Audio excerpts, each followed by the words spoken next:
Welcome to But Jesus Drank Wine. And other stories that kept us stuck. I'm Mead. And I'm Christy. In this podcast, we'll explore the stories that kept us, stuck, wanting to drink and not wanting to drink all at the same time. Join us as we show you that freedom from alcohol does not have to mean a life sentence of misery and missing out, but actually means living an authentic life full of peace, joy, and purpose. Your little box. I feel like we're the Brady Bunch over here in our little boxes. I know. Here's the story. All right. Hey, guys. Hey, everyone. How are we today? Hello. Oh, my gosh. So exciting. Yay. Hi, guys. So we are thrilled to have our friends, Amy and Matt Edwards, here today. They are the co-hosts of the Alcohol-Free Marriage and More podcast. Amy and I met because we were in the same cohort getting our This Naked Mind training certifications. Yeah. And these two awesome people are basically Amy's coaching in the alcohol space, and they're going on to become couple counselors as well, which is so awesome because, oh my gosh, I mean, I can think of about 10 people just right now on the fly that will probably want to reach out after listening to this, because who doesn't need help when one person goes alcohol free and the other person is deciding whether or not they want to come along for the ride. So anyways, these guys have been married for 24 years. Amy decided to go alcohol-free 3 years ago, and then Matt joined her 9 months later. And so I'm just so excited for all of the things we're going to learn today, you guys. This is going to be awesome. Our first couple. I know. I'm like, now I'm nervous. Yeah. No pressure. Oh, you guys, this has been great. I was so excited when I saw that you guys were starting your podcast, and we've started ours. So right off the bat, I want to invite you guys to be on our podcast as Yay! well. But getting into our story, for me, going right into the pandemic, I mean, I might as well pick up there because my story is pretty much like everybody, not everybody, but it's really similar. I was a career drinker. I went through all of the drinking phases. I tell people I was the college binge drinker. I progressed and didn't drink a lot. And then the joys of motherhood were interrupted, I would say, by my alcohol habit. And as time progressed, it just became this obsession for me. And over time, as we're going into the pandemic, I'm drinking and I'm thinking to myself, oh, wait a minute, this is going to get really bad. And we brought our son home from college. We're out on the front driveway with friends having a social distancing party, and kind of had this out of body experience while just drinking my big old cup full of wine as the kids came out and said, hey, what's for dinner? And we're like, oh, don't worry about it. Go make some pizzas so that we could stay outside with our drinks. And there was that moment where I'm like, what are you doing? We're literally going into lockdown and we're poo-pooing our kids off to make their own dinner. Granted, they were older, but still, there's a lot of fear and angst. And in the middle of the night, I woke up and had it was a God moment. I mean, I had a serious conversation in the middle of the night with God and going, okay, we've talked about this a lot and I have to quit. And he's saying, yeah, it's time. And I picked up my phone and started scrolling and found a program called Sobriety, and did that for 21 days. And then the next thing you know, I'm introduced to This Naked Mind, the book. I devour it. I start watching all the coaches, the This Naked Mind coaches who are online. And I'm thinking to myself, I want to do that. I want to be a coach, but I'm sitting there going, how are you going to be a coach? You barely can do this right now. You're holding on. Meanwhile, I have to tell Matt that I've done this and I'm going to quit. And you share some very interesting information with me as we're on a walk, not looking at each other, but on a walk, and I'm saying, I've signed up for this program, and I think I need to quit drinking for a while. Wow. And what did you tell me? Good luck. Yes. That's so relatable. I think what I said and what I felt were two different things. What I said was a supportive, like, yes, and I've been thinking I need to, dial back my drinking as well. So this is probably good. If you're going to quit, it'll make it easy for me to dial back. But I think in the back of my head, I'm like, well, there goes the fun train off the freaking rails. Yeah. It's like, well, that's the end of the beginning or the beginning of the end, whatever. It's like the alcohol fun is now a past part of our life. And, woe is me. So I'll just I'll moderate. I'll still be able to have my fun. And, and P.S. Yeah, my doctor said I have fatty liver. Oh, wow. When did you find out that fatty liver situation in relation to when you guys were on this walk and talk? Oh, I usually go in January. So it would have been probably a month before she told we had this conversation. You were holding on to that. Well, my doctor told me I could still have a couple beers a night, and the type of fatty liver I have would be okay. So don't beat myself up over that. That was my medical advice. Yeah, you like that? You like that? Yeah, I mean, Mead, I love the expression on your face, because guess what? This is me walking, going, oh my gosh. not looking, looking away, looking at him going, oh man. Because a part of me is thinking, if he's been diagnosed with fatty liver, I could have fatty liver. Oh, gosh, that's so interesting, right? We always put it in the context of ourselves and our own drinking, no matter what it is. Yep. And it's hard to deny that kind of information. It's like, well, I can't pretend that didn't just happen.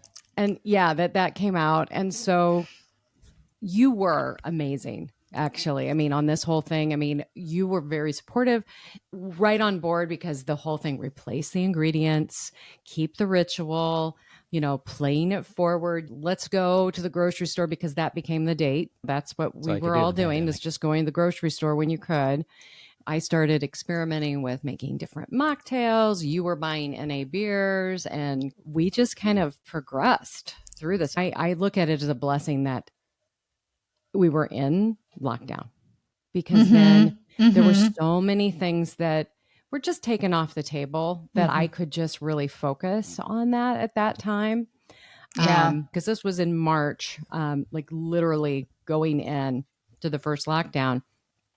And I did this 21-day experiment, and I read that book, and about day 14, I was driving down the road, and I'm like, oh my gosh, what the heck is this? And I could feel just the sun, the warmth, everything had been turned on. Like the color had been turned on. So I am like driving. I come home. I am so excited. I'm like, this feels amazing. I am on fire. I can feel again. I'm on this. I'm so sorry, because I'm sure you were just like, oh no, this is really locking in now. I don't think no going back. Oh yeah, I'm like, that was a reality. I'm like, oh, this isn't just 21 days and she'll come back and life will be, join me in my moderation train. But yeah, that was a reality. But then, it got, as I tell people, then we had lockdowns, started to lessen. We started to go back out. You, again, were very supportive. You were telling me, okay, well, let's go find places that have NA stuff, which was zero at that time. And but I did it anyways. It was like, okay, I'll just go in and order an NA margarita or an NA Moscow Mule or whatever. And we'll just do this. And as time just progressed, I just kept literally devouring everything I could possibly get. And meanwhile, I'm sending him everything I'm learning. Like literally, let me show you factoid. Listen, did you know about this? And I never said you need to quit. I just kept sending facts and stats. I'd say, here's this, here's that. I was so excited though. But then again, we had the issues of our friends and family who all drank, the majority of them. Right. And that was a challenge. But you were very, very supportive. Sometimes it's like you told me you woke up with two heads. You don't drink? It's like, yeah, I don't drink. What was the big deal? It's like, oh, you don't drink. What's going on? What's going to happen? And of course, that being said, we were like the drinking people. Like even our We in-laws, were the drinkers. Our in-laws are like, you guys quit drinking? Like they don't drink really. Like they're take it or leave it, whatever. But like their excuse to drink was when they were with us because we were the drinkers. We would take them to the tap houses. We would do the drinking. Mm-hmm. So my brother-in-law was like, oh, that's a bummer. I'm like, Yeah, but they were truly people who could moderate their drink. Oh. We call them unicorns. We're like, oh my gosh, look at you guys. You literally, I felt bad too. You only drink with us? Oh yeah, no, you guys were our excuse. So, we are the people your parents warned you about. I mean, we were the drinkers. Everything revolved around alcohol. So that was a huge. Well, because I was a daily drinker, so every day I was having a drink or 2 or 3 in the evening. So that was part of my identity. That's what I did. And of course, you do it long enough, that just became how I had to survive, right? Like I couldn't not drink, right? Like that just was my anxiety fix and everything else. So yeah. And I think as we went through that first 9 months, and I'm ticking off all the firsts, we had the first vacation with everybody, the first birthday. I'm 52. I've never not in my adult life, except probably when I was pregnant, had a drink. And we're just going through all these firsts. And I'm like, okay, we went on a little mini vacation. I kind of inadvertently outed myself on social media and just kind of let it go and just said, okay, yeah, well, I guess this is out now. And I had a friend reach out to me who said, oh my gosh, thank you for putting this out there. I thought I was all alone. And, though that's another thing. So we just kept going along, and then we get through the holidays. That was really tough. But the whole time I'm going along with this, you are being very supportive. And then we get up to around New Year's Eve. And I think maybe right before that, you had signed up for the live alcohol experiment because I kind of was sneaky. No way. I know. Scott comes up, his promo for the live alcohol experiment. And I'm like, oh, well, what if I just put this on really loud and see? Which she does all the time on her videos because she doesn't know how to work her phone. So it was not surprising. It just happened to be planned. And I'm like, I thought you were going to say that you signed him up without him knowing. No. You were going to say. No. And we're sitting there and it comes up and I'm like, oh, so I put it. And all of a sudden you said, wait a minute, there's guys who do this too. Like there's actually guys in it? And I'm like, yeah, I love that. there are guys. And so that was kind of my catalyst to sign up. And again, I was only going to do the 30 days as well. And then I was going to go back to moderation or whatever. Yeah. The goal was always for me as well. It was moderation. It just, yeah. Well, that's what I was going to ask about, because what does moderation mean to you, or what did it mean to you when you were, so Amy, you're cruising along and Matt, you're there doing your moderation. What did that look like? Is it just reduction in number of drinking, or, tell us a little bit about what moderation? Yeah. I mean, like a lot of people, I had like 3,000 rules I had put in place that I would constantly break and change. And I would say, okay, well, I only have, I forget what, it's been so long now. It's like, I don't know, maybe it was like only one beer a night, or 1 or 2, and then I'd have an NA beer, some model of formula. That.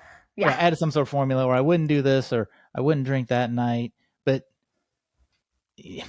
and you guys have probably heard, it takes so much brain power to do moderation. I thought moderation was the golden ticket. Like, it's a perfect world. Yeah. Oh my God, you spend so much time thinking about it.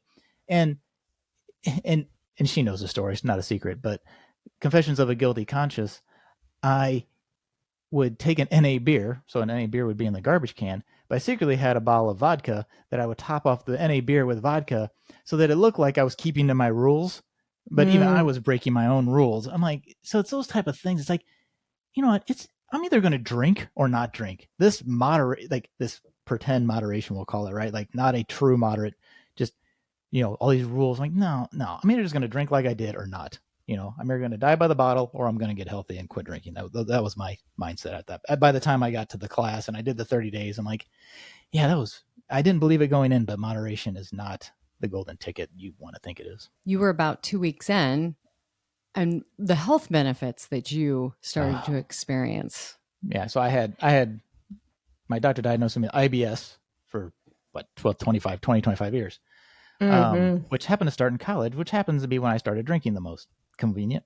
Never put those two things together, but yeah, I quit drinking. I said maybe TMI, but I used to have to take 2 to 3 Imodiums every single day of my life. For years. I did this, right? I would always have Imodium in my pocket or whatever, and that was part of my anxiety and all my stomach issues.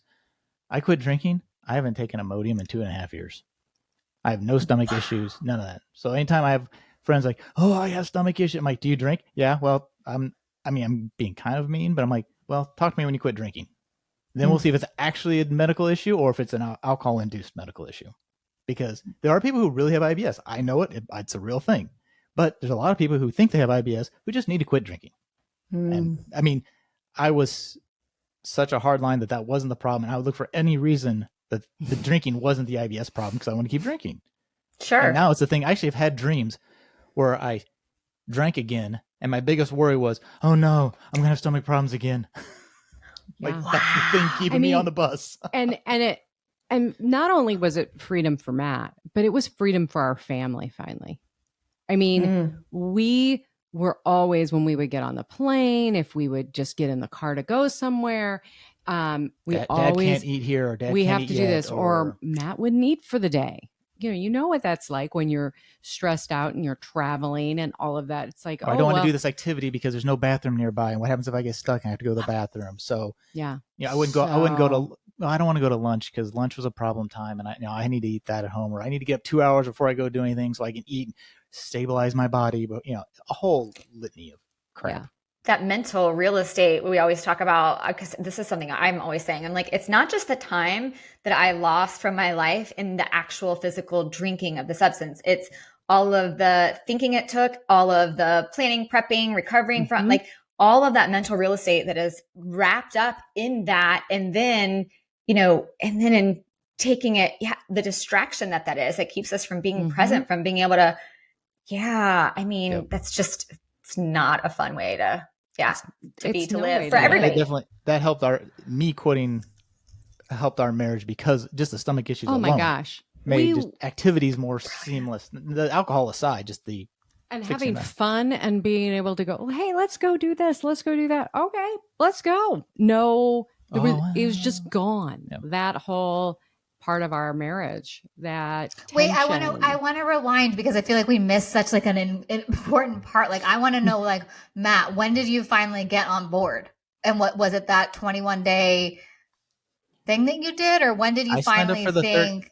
Yeah, I think it was towards the end of when I knew there was actually another guy in the group, which is why I'm a big proponent. That's why I do our podcast and why I'm with Amy on this journey, because I think there need to be more male voices because I think there's too much of the male machismo. It's like, oh, I'm drinking, but and like there's no male voice to look to. Like, well, no other guys don't drink, so I need to drink. So the Scott part, but I planned the 30 days, and I went into it thinking, well, I'll do the 30 days, and then I'll go back to moderation, get under control. Yep. But I think I got to day 32, and I was like, like I feel good. Like I don't really feel like I need to drink. Let's go for day 33 and 34, and I just kind of kept on going and never, I think I just felt so good. It was like, why would I want to go back? And I'm scared to really say anything because I'm like, don't jinx it. Oh, he's doing it. He's doing it. Oh my gosh. And stay neutral. Yeah, exactly. And don't get too excited. Exactly. You're scared away. Yeah. And you hadn't come clean about some of the things until later. I would probably say it like 6 months. That's when you were like, yeah, and by the way, I was doing this and that. And I'm like, oh, okay. I mean, you know what? It is what it is. The struggle is real. This is not an easy thing to do. And it takes time and it takes support and it takes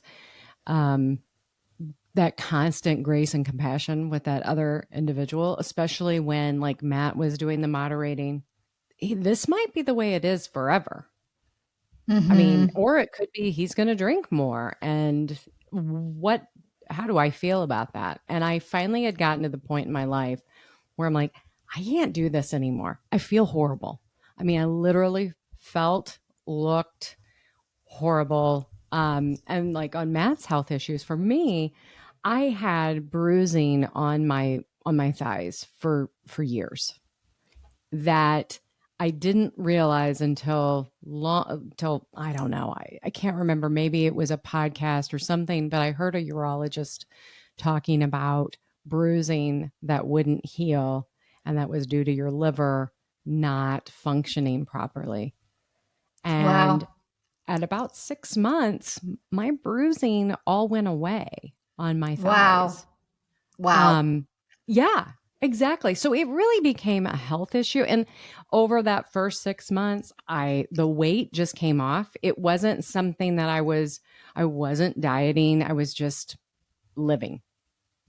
I was just doing my life, and the weight came off, and it was just crazy. Although the weight one's a funny one for me. So I've never I've always been a thin guy. I'm take after my grandfather, and I've always sort of been able to eat whatever I wanted, but I also drank. I've always been thin. So I've never been big into food. Like I'm not anorexic. I'm just not interested in food. It's like, whatever. If I don't eat, like whatever. But anyway, so when you quit drinking, what I was drinking, you're probably pulling 500 to 600, 700 calories a day out of your diet. Now, 2 years later, I'm on the flip side where I have to count calories to be sure I get enough calories. So all of a sudden I start dropping weight. Wow. I'm like, Mm-hmm. like a lot. I'm like, what is wrong? Like, I started thinking, am I sick or whatever? And then I started tracking my calories. I'm like, no, because you're not going to maintain weight at 1,300 calories a day because you took all the booze out, Yeah. And then you take down the inflammation. So you lose the inflammation is going to make you look smaller to begin with.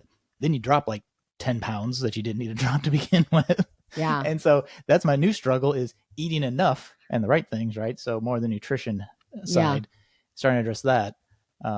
So, I guess fast forward, you've quit drinking. I'm starting to, about 6 months, I'm starting to drop hints. I want to do a podcast again because we used to podcast years ago. And I'm like, hey, maybe we should do a podcast again. And you weren't ready, and I didn't want to push you. And I think like if I commit to a podcast, then I'm really in. Ooh, that's a good one. Yeah. Wait, so did you pitch the idea of doing the alcohol-free marriage podcast? Is that what? I said, you know what? Wouldn't it be great if we started podcasting again? And I would love to do it around alcohol. I really just let's, that we're two people, no name, nothing. Just, I want to do this podcast because the reason we podcast in the past was because that was kind of our date time. It was, let's get together. You were way into podcasting back then, like literally begged me to podcast in 2005. Right. Y'all were like podcast OGs. Yeah. Like, Yeah. I love it. I love it. What was your podcast about before? Sorry, I have to know Well, that was these kind of the reason it was called the Red Boy Podcast. I think it's still out there a little bit. Yeah, Anyway, some of it's out there still. It was back then they just called it a couple cast. It was basically just us talking about our week. So it's like a vlog before vlogs were vlogs, I guess you could call it. So and we cool. did, I think, 200 some episodes. Yeah. But I wanted Wow. I always wanted to podcast again, but I was like, I'd like to do something with actual substance. Like ours was just like It was fun. a morning goof talk show, more or less. Right? And I want to do something that can help people. And so eventually I was like, okay, now I think I'm on this train for sure. Yeah.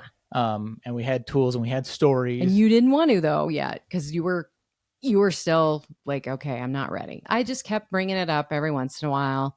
And then finally last year, you're like, yeah, let's do it. And then you were all in. You're like, no, we need this.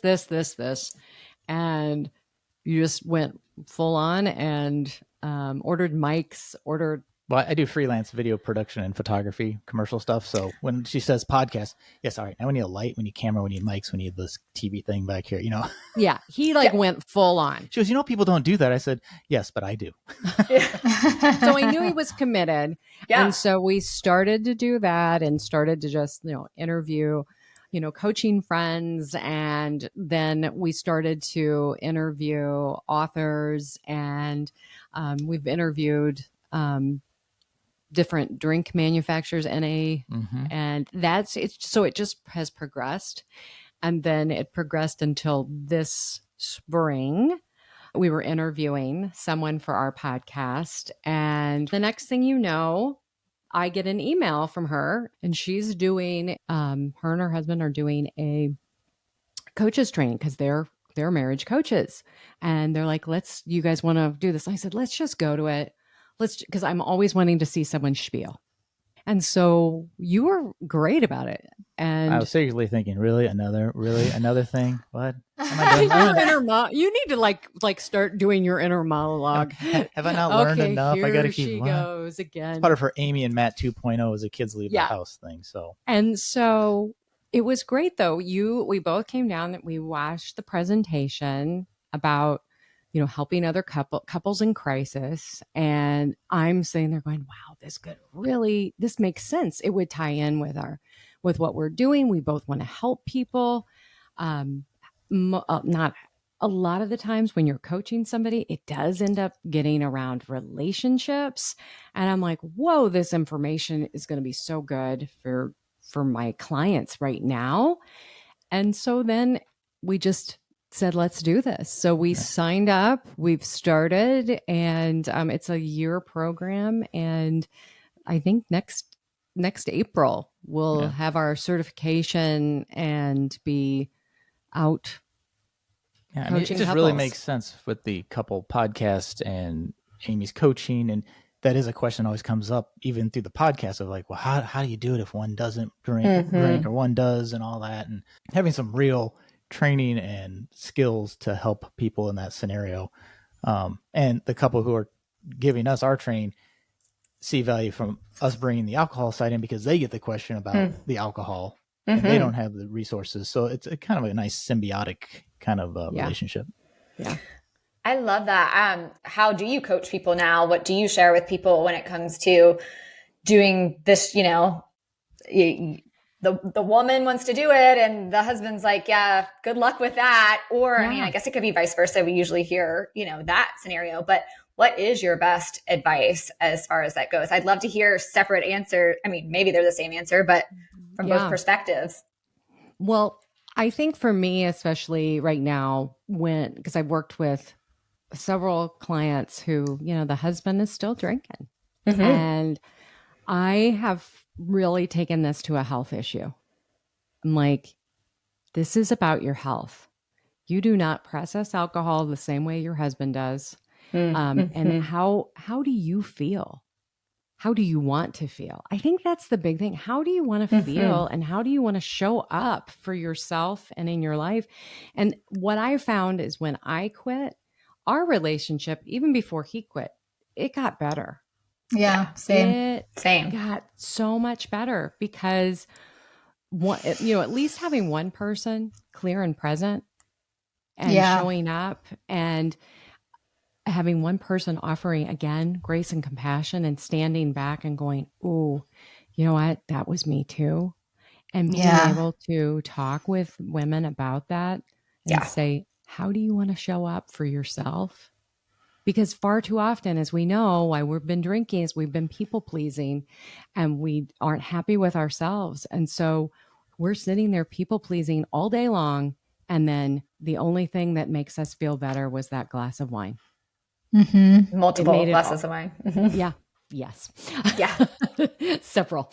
And I think for me, it would be just like, how do you want to show up for yourself? And if they're a mom, how do you want to show up for your kids? I don't care how old they are. I worked with a gal she was 70 years old. We were talking and she quit drinking. And what she said, she goes, I'm influencing my 50-year-old daughter. My 50-year-old daughter is now not drinking as much. Yeah. That's generational. And that doesn't matter. I mean, because there was a part of me for a long time, and probably like you guys, where you're regretting that drinking when you were doing. And I mean, my kids, when I quit, were freshmen in high school and a freshman in college. That was hard because then you have a lot of regret coming up. And we all know when we're feeling that shame and regret what we want to do. We want to attack. And I'm like, no. I was told by Annie herself, she said, you're doing the best you could with the tools you had at the time. And so now we're moving forward. And I think that's that's what I would tell them and give them hope that, you know what, just show up for yourself. Showing, not saying. Like, I think that's one of the things that I try to emphasize. It's like showing it. That has so much, I mean, whether it's our husbands, friends, children, whatever it is, you know, taking advice that we haven't asked for is not ever going to be receptive. But what you kind of explained in your story described so beautifully was like that kind of showing without. I do have a question, and then Matt, I want to hear your response to that too. Like, Amy, when you were sending all this information Matt's way, and Matt, you're like, oh my gosh, here we go. Like, how receptive were you, or how much of that did you actually pay attention to and read? I think I would say the proof was in the pudding, maybe. Like, you know, she would tell me these things like, okay, but I think probably what swayed me more than anything was what Amy mentioned was the actual changes. Like, you know, skin or sleep or whatever, like the real benefits. And you kind of start to see that, oh, I guess, you know, she had more energy to do this and she wanted to do these things. I guess I looked at it different than some may, right? Some may say, well, her not drinking is getting in the way of my drinking, versus I looked at it as like my drinking is getting in the way of her not drinking. Ooh, right? So good. it's a mindset, right? So are you impeding on me or am I impeding on you, right? And one's a more selfish perspective.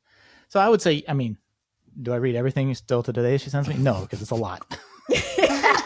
I would need a support person to help me, you know, pull it down a little bit. But, Todd Shirley knows how you feel. It was probably a little bit. So does Chris Osborne.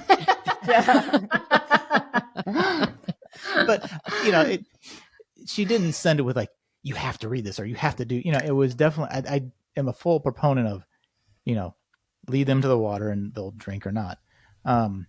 Sprinkle it in. Yeah. Right. I think I don't know if I have the best advice, but I sort of take the approach, if you've seen the movie Fireproof, where he doesn't want to do neither, you know, the relationship's kind of falling apart and he doesn't want to do the work. She doesn't want to do the work. And he has to trust that if I do the work, I can control what I do. Right. And I think that's part of it be that, you know, if nobody's going to do the work and nobody's doing anything, nothing's going to work. But if one person does some of the work, that may open the eyes to the other person. Like, oh, hey, they're trying. They're doing, you know, they're trying. And I think the hardest part, and we've touched on this conversation a little bit in our marriage coaching side, about the hardest part is you're making this decision to quit.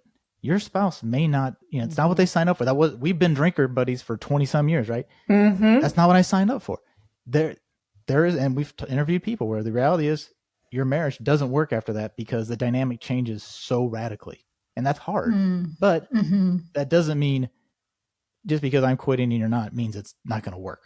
Right. Yeah. So I think it takes a very selfless view of life and of each other, and grace and compassion, and some of the tools that we're learning now through our marriage coaching of learning about, and it's even helped us just in our marriage period. But I think those type of tools, when you're going through that, it's like, oh, understanding why certain things are happening. Yeah. But it's a hard conversation. Like, no, I mean, will this cause me to get divorced? I don't know, but the continuum is here to there, right? But you can only do your part, show up and be the best that you can be. And because I was married previously, and so my first marriage did end because of alcoholism. And, you know, as a 28-year-old going through a divorce, my ex was 29 and he was drinking a couple of cases of beer a week, and it was really bad. And I had this thought in my head. I'm like, well, you've gone down this path before, and you know you can make it through if that happens. I mean, I didn't want that to happen, but in the back of my mind, it was a very real possibility that, well, maybe that could end. And I was praying that it wouldn't, but again, that's when you have to turn it over to God and say, okay, you're asking me to quit drinking. How is this all going to work out? And just have faith and hope in all of it, that it's going to work out. Was that your biggest fear in that those 9 months of like you not drinking and him on the road to not drinking, was that it would end up in another broken marriage? That was a part of it. At the very beginning, when I first told him, and probably the first few months, definitely. Because as many people know, like when I quit and, everything is, your body's rebalancing and the chemicals, I had a lot of rage that was in me and was coming out, and poor Matt. That's all I can say is poor Matt. I would go, I would work out. I had so much fear. All the fear from my past was coming out, and I would go in and explode at him. And I think after 2 weeks of being Mr. Okay, she's going through a lot, finally said, do we need to go to counseling? Do you need to go to counseling? Do we need to do something? And when you said that, I just remember going, you've got to get this under control. You need to find a different way to get this out of your body. And so I had a damn it doll. It's a voodoo looking doll. And I took it outside and just beat the house with it. I punched pillows. I quit yelling at you. And about another month, that all went away. It's so crazy. Feel the feelings. Feel the feelings. Yeah. And they stay there. They don't leave. They don't go away. So yeah, I don't think I had the fear of like the marriage ending. I think it was, fears aside, I think the biggest thing was the challenge of learning how to relationship all over again, because a lot of the things that we did or the way we interacted changed when you quit drinking. Especially when she quit drinking, then when I quit drinking, like it changes all over again. So that wasn't a fear, but it took work, right? Yeah. You have to have like conversations over again, and it's like, well, this is what we used to do. Now I don't want to do that. And it's, Well, and fast forward, you were so good about, like, we talked, we're like, okay, you know what? People need to have NA options at bars.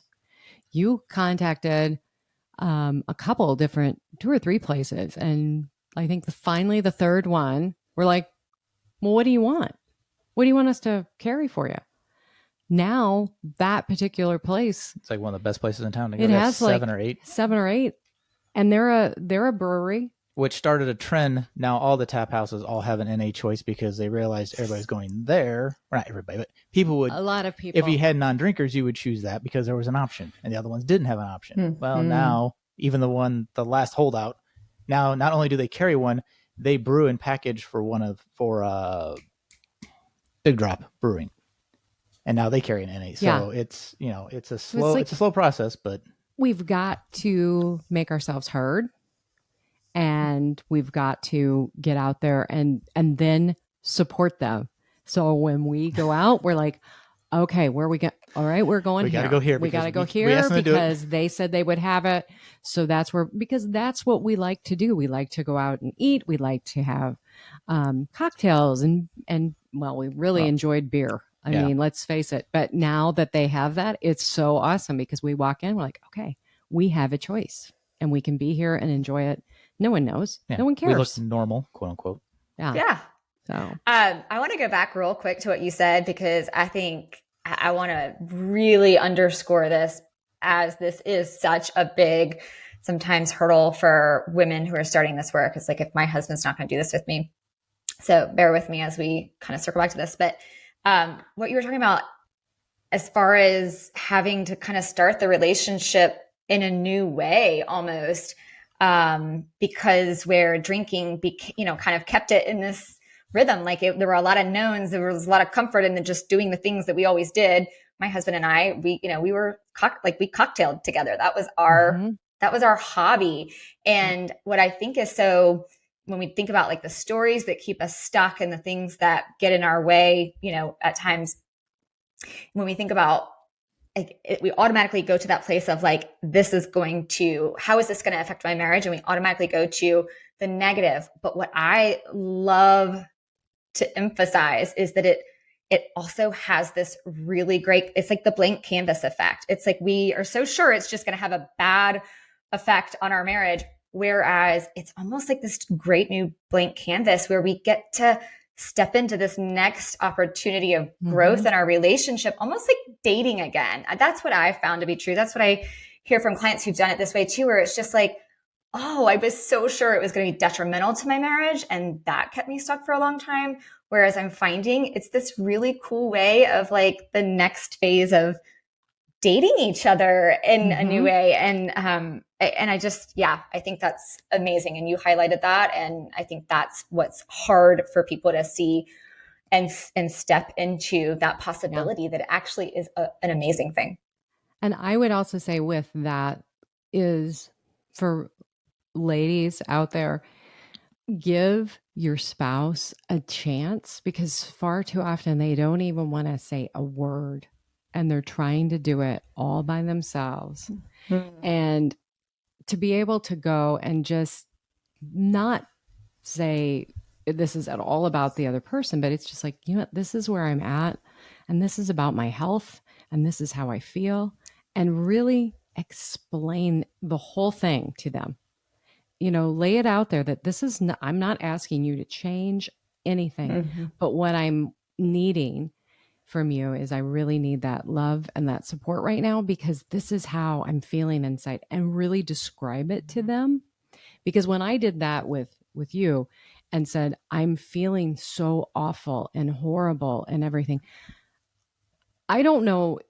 I mean, you could have responded differently, but the way I approached it with you from that point of, I mean, I had to just completely strip it down to vulnerability and say, I need your help, because honestly, I felt like I was I felt like I was headed towards death. And I think that's the one thing that so many women they are feeling that. They're feeling that desperation. And so it's like, let them have the opportunity to. And I know it's hard. I know it's hard, but that's where it comes into that relationship area and how you go about it. Is going, you know, it's getting your heart and getting your own heart in the right place first. Yeah. And I think when we look at it from that health perspective, it really does help to go and say, look, my health, look at this. This is what's happening with me. So, yeah, I was just going to ask you what your tiny new action, your tiny Tina was, but I feel like you just summed it up so beautifully right there. Yeah, I think that would definitely be it. Just don't try to change them. Just go in and just, again, I look at everything, even within the coaching, is going in with everything with love and compassion. Yeah. And no judgment on the other person at all. And I know it's hard because we all make judgments, but that guy over there, you know, I would not be where I'm at right now without him, because I really did feel like I was headed, you know, to a dark and ugly place. And, but if I wouldn't have given you that opportunity, I don't know, you know, we wouldn't be here. Yep. Right now. Yeah.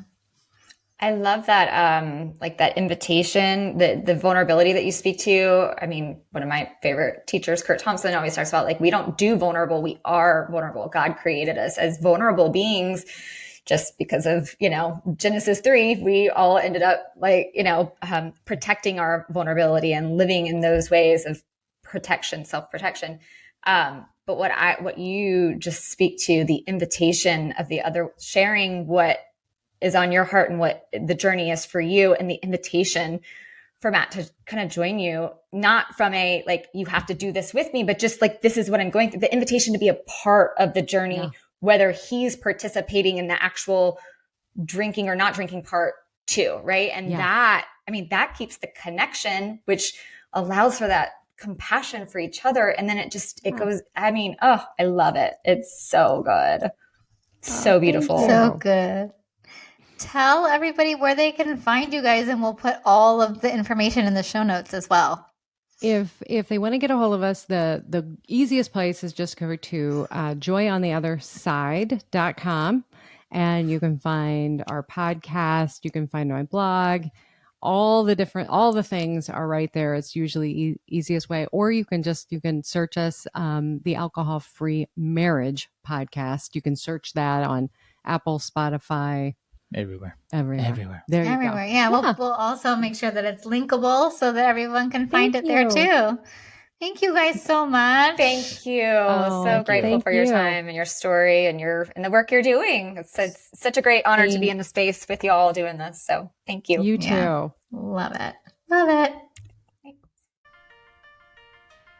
Thank you so much for joining us again this week. You can find all of our episodes at butjesusdrankwine.com, and make sure you follow us over on the gram at Love Life Sober with Christy and Mead at I'm Not Sober, I'm Free. To learn more about what we do, you can visit our websites at meadhollandshirley.com and lovelifesober.com.